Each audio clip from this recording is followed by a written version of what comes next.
Hi guys. All right, so we talk about like finding purpose. Like what do we want to be when we grow up once we get past to the end of the fearless gray years? And I think like so many people when I talk to them, it's like, I don't know what my purpose is. And it would be so great like if we had that crystal ball and you shake it and it's like, oh, crazy eight. There's like crazy eight and you shake it. It's like, your purpose is da da da da. Of course, that's not reality. Or if we had a crystal ball and I just like, you just rub your hands on the crystal ball and it's like, hey, Jennifer, here's your purpose. Just go do that.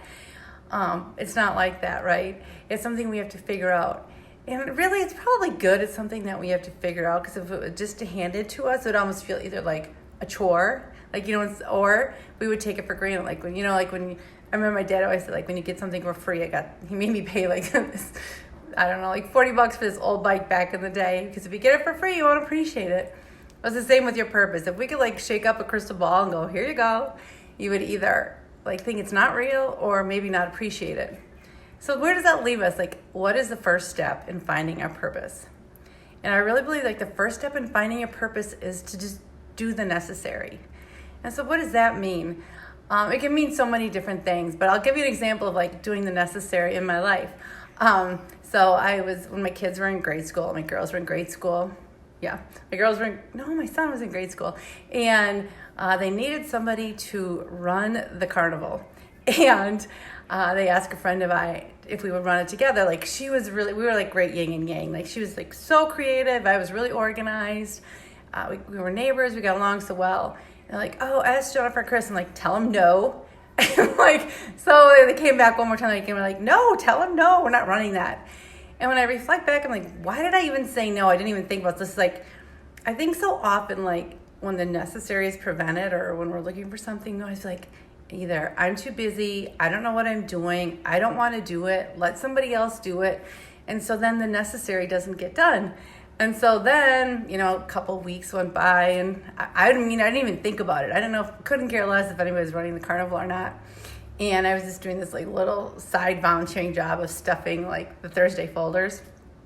And Chris and I happened to be doing it the same day. And the lady who was in charge of the PTSO, Sarah Kirkman, I call my life. When I write a book, it's going to be called I Blame Sarah Kirkman.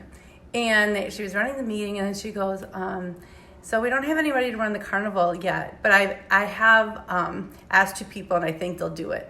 And then she looks back at Chris and I, like, we've said no at least twice now. But like Sarah looked like right as and said, and I think they'll do it. And I realized like, all right, we're going to do it. So I kind of did the necessary. Now, and sometimes in our life, I think we think the necessary has to be like a difficult or a chore. And yes, doing the necessary, running the carnival was a lot of work. But it's funny because it's the springboard to like me even having Fearless Gray. It's the springboard to like all the different things I did. Because once I did that first necessary and gave a first yes, then it kind of built a little bit of confidence. And then, it happened again though. Like then Chris and I were, doing our own thing. We ran the carnival and then they have this like fundraiser in our town and it's, big, like it's almost like a full-time job to run. And Chris said to me, they must go to Chris. I think they thought she was the weak link. Like Chris like, oh, they want us to run the tartan ball with somebody else. I'm like, tell them no. So I'm going to shut the window here so you can't hear my husky barking. And then they came back. What do you know? They came back. And I'm pretty sure they went to the weak link, Chris, which I didn't realize until we were talking. And they asked her again, like, do you guys want to run the ball? And I guess I all it takes is 2 for me and I'm a yes. I'm like, fine, let's do it. And to be honest, my no was because I thought it would be overwhelming. I really didn't think I knew what I was doing. And what do you know? We ran the ball. We had a great time. And yes, of course, we ran it again. And so again, it was kind of the necessary. Like they needed somebody who'd be willing to step up and do it. And if you don't do it, then, somebody else is, it's going to fall on somebody else. Maybe they're not ready or whatever. So so why is this finding my purpose? So like all these steps I took along the way gave me confidence to do the next thing. Then I was like president of like one of the nonprofits in town and we raised a lot of money and did a great thing. And that gave me confidence to do something else. And so now like when I'm in the Fearless Gray years, it gives me confidence to think, all right, I can make Fearless Gray a thing. Like Fearless Gray is, is going to be in my mind in 5 or 10 years, Fearless Gray will be like a movement.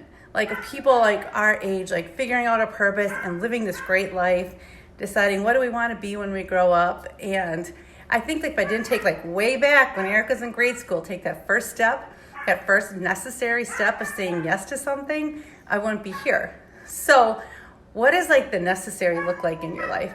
It could be like a neighbor needing help. It could be like a nonprofit needing a volunteer. The necessary could be you doing your best possible work at your job, because you're going to learn so much if you're doing that. It could be, like say, what else? Oh, it could be like a new career opportunity. You know, if somebody asks you, like, you want to step into this role, that might be the necessary. And when you do these things, it can lead, why does that lead to purpose? Because you're learning about yourself, you're learning new skills. So I think, so it's when you're thinking, like, what is my purpose now in life? Like, just look around you for the necessary. If you don't have to look far outside your front door to find a necessary, somebody that needs help, an organization that needs your help, a job that you could do. So take the leap. And I mean, to wrap up, it takes me back to what my mom often says, is like, bloom where you're planted. And I think doing the necessary is like blooming where you're planted, because you don't have to go far. Like, wherever you are, look around and find the necessary. And that's the first step to finding your purpose. Anyway, that's Fearless Gray Live today. Everyone flock on, have a great day, and let me know, like, what do you think a necessary is like in your life that you could step in and do? Like, let's kind of encourage each other to take those necessary steps.